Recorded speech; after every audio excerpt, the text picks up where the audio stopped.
Welcome back to the Mark Moses Show, only right here on Sports Radio 95.9 The Fan. Right now here on the Club 52 hotline to talk Kansas City baseball, which still blows my mind here in October, and Missouri, Florida. His name is Tod Palmer with the Kansas City Star. Todd, how you doing today, man?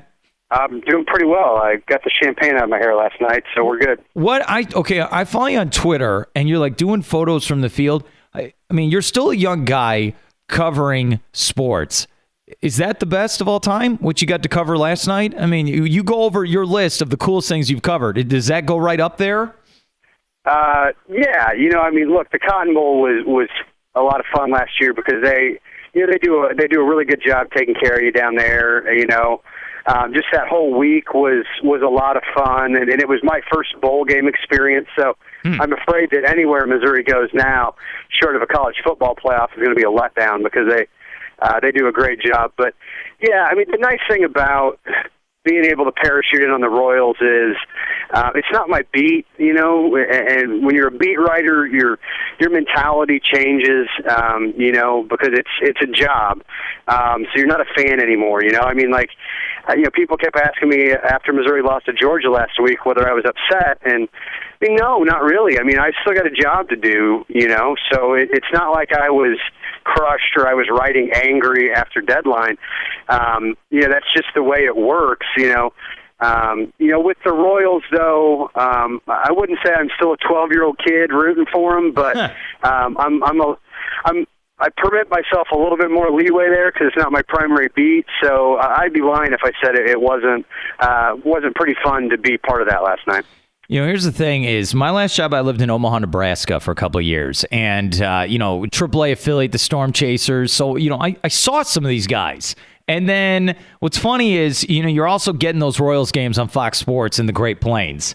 I still can't believe it. And I still watch the highlights. You look at that team, and especially, the stadium, it's there in August. It's dead. No one's there. They're 20 games out. I think it's one of the craziest stories in baseball over the past, 2 decades because it clicked, right? I mean, I know it's not your normal beat, but you watch this team all the time. It finally clicked, right, where they put it all together. Well, and I don't know if they really have put it all together yet. I mean, they only scored 4 runs the last 2 games against Baltimore, but they've been able to manufacture their own breaks this year. The days when James Shields gives up 4 or 5 runs, the offense is finding a way to club the ball out of the ballpark, which is not this Royals team's MO. I mean, they were dead last in the majors in home runs. And then the days when the offense is scuffling a little bit, and they can only push 2 runs across. Well, Jeremy Guthrie and Jason Vargas find a way to gut through, 5 innings or get them into the 6 in the case of Vargas last night, and then turn it over to that bullpen. And that bullpen is as good as that back 3 is as good as any back 3 that's ever been put together. I think they've got 13 2/3 shutout innings. I can't remember if that was just the Orioles series or if that was, I think that's the postseason overall. But I mean, they've been fantastic. I mean, and they've done that all year, so that part's no surprise. But anytime a team, no team in history has ever started a postseason 8-0, so you have to be a little bit surprised. And it's doubly surprising that it's the Royals who are doing this because, they've been the doormat of baseball for the better part of 2 decades. I think the only thing that's missing, we're here with Tod Palmer with the Kansas City Star, talking about the Royals' run to the World Series.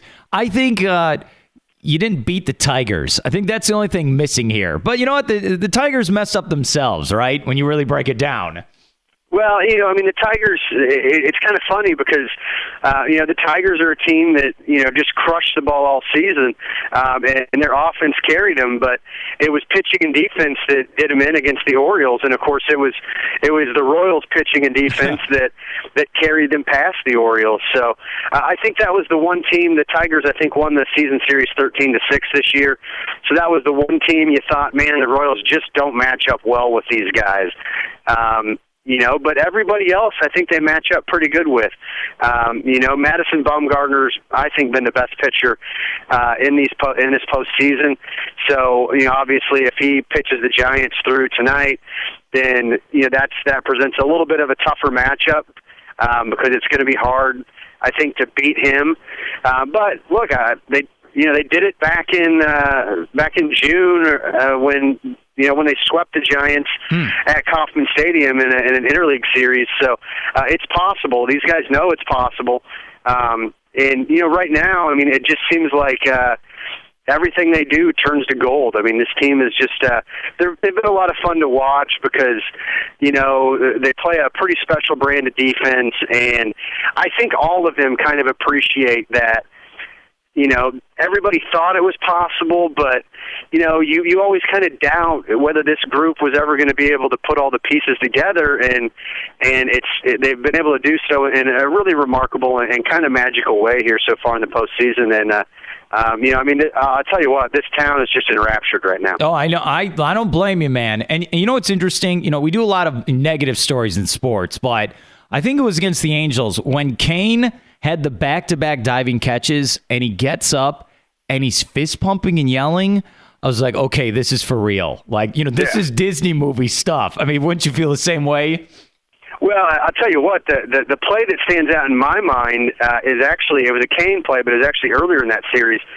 They're facing the Angels, who had the best record in baseball. They go down kind of quietly in the first inning of game one there. The Angels' leadoff batter then just smoked a ball to right center field, and Kane made that leaping grab at the wall, to prevent a leadoff double for the game. And Nori Aoki had some clownish kind of routes, but made a couple big plays in that game as well. But I think that just kind of set the tone, and it showed, I think it got the Royals fired up. They, of course, went on to win that one in extras and then win the next night in extras and finished them off at home in that game you're talking about where Kane had the back-to-back diving plays. And, it's at this point, it's been all gravy, but now I think we're getting a little greedy. We here in Kansas City, it's like, well, if we come this far, we might as well finish this sucker off, Yeah, you're absolutely right. And I know World Series will start another week or so because you guys sweat. The Royals swept so easily. Let's switch gears. And by the way, that's a fantastic story. I just want you. I know you know it. Well, I'll tell you real quick. It was last night was one of the you talk about special moments. They let us onto the field after the game, and all 40,000 people stuck around to watch the trophy presentation, and they had that and out in just behind second base. But for us in the print media who are on deadline, we're kind of mingling out with the players and their families on the field. And I caught up with David Glass, and it was just me and David Glass standing on the mound at Kauffman Stadium with 40,000 people still cheering and screaming around us. And I got to talk to him for like 2 minutes, standing on the mound at Kauffman Stadium. And, I finally kind of know what it feels like when that pitcher takes the hill in a game like that because I've been it was surreal to look up in the stands and see 40,000 people out there and be talking with the Royals owner literally from the pitching mound at Kauffman Stadium. So that's a moment I'll always remember for sure. You know what it's like? I grew up in Chicago, and my whole life, I'm in my early 30s. I've always been a Blackhawks fan, right? We had terrible ownership. The games were not on home TV. I know that's insane to say now with the 500 different channels you can get. Home games weren't on television because the owner didn't want it. And then the fact that they got, new people in charge, drafted better, won a cup, it saved the franchise. I kind of feel like this kind of saved the franchise for the Royals. Not as bad as the Blackhawks, but couldn't you make a case like, okay, now the next generation is, we can win championships here. Can't you make that case, Todd? Yeah, and really David Glass saved the franchise in 2000 when he stepped up and filled that ownership void. But he didn't know how to run a franchise, and they kind of went into cost-cutting mode and really kind of ran the franchise into the ground for a few years there. And that was the important thing. Dayton Moore had opportunities to go to better baseball situations. He was a very hot commodity 8 years ago when he was hired as GM. But he came in and basically said, "Look, Mr. Glass, I want to take this job." He grew up in central Kansas and grew up rooting for the Royals, and he said, "Look, I want to take this job, but you've got to make some assurances in terms of our international scouting, in terms of our player development through the minor leagues, and reopening the Dominican Academy and things like that."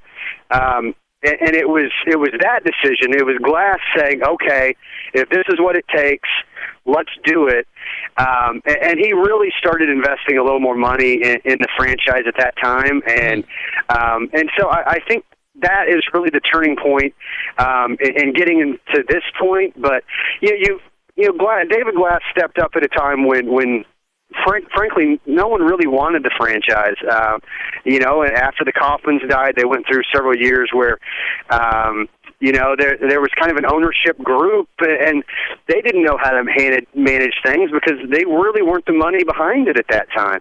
And so it's really an amazing story, and it's funny now because, last year after they finally broke through and had a winning season, Dayton Moore took just a ton of heat because in like they always have kind of like a post-mortem of the season where the manager and the GM come and talk about the season after it's over.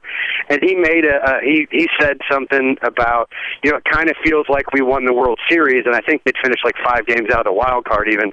And he took a lot of heat for that. But it's kind of funny because here we are, not even 12 months later, or just barely 12 months later, and the Royals are in the World Series. So I kind of hope he takes out a full-page ad in the Star if they win it and says, it feels like we won the World Series. Yeah, you're absolutely right. No more drinks buying for him if he wins the World Series. You're absolutely right. Let's end with this. I know we went long with the Royals, but that's okay. How about just answer this for me? Do you have any idea what Missouri team's going to show up in the Swamp this weekend? Because I have no idea. No, here's the thing. Their offense was, Matty Mock was leading the nation in passing touchdowns through 3 games, and I wasn't one of the guys who thought that he was the second coming of Johnny Manziel. I thought he could be a very good quarterback, but I thought there would be some growing pains, and I thought this team would go as far as Matty Mock could take them this year. I said that back in August, and that hasn't really changed. I didn't think that he would that he was even capable. I never envisioned that the offense would play as poorly as it has against South Carolina and then against Georgia. They've got a lot of issues, but I think everything's correctable. But I don't know if this is the week they turn things around and figure some things out on offense or not. I do think the thing they have going for them is Missouri's defense is better than people realize. They didn't play great against Indiana, especially on the last drive when Indiana marched down the field to beat them. But Missouri's defense played pretty well at South Carolina, and they played pretty well against Georgia. I know 34-0 doesn't look like it, but they were on the field for 43 minutes or something ridiculous, and so they wore down a little bit. But I think that defense actually played pretty darn well. I think the defense will play well. I think this is going to be a field position game. I think the punters are going to be the MVPs of this game if they can, change the field position and set up the offense with some short fields, because neither one of these teams is great at moving the ball right now. It's funny. I thought you were joking around right there, but no, you know what, Marth? I think you're absolutely right. It might be that ugly of a game. So you're going, let's see, 10-7, Missouri with the win. Is that your pick? I think I actually predicted Florida 20-17. That's my prediction. So okay. It could be another 10-9 game like the Florida-Tennessee game, though. I think points are going to be at a premium. I half joke about the punters, but there were some really lean years for the Chiefs up here, and the running joke was that Dustin Colquitt was the MVP of a lot of those 2-14 teams. Nice. So we've seen what a punter can do up here. In Missouri. Great stuff. Great interview. Tod Palmer, Kansas City Star, talking about the Royals and a little about the Missouri Tigers as well, as they'll take on the Gators this weekend. Tod, appreciate the insight, and you enjoy the World Series, my friend. I will try, man. You take it easy, Mark.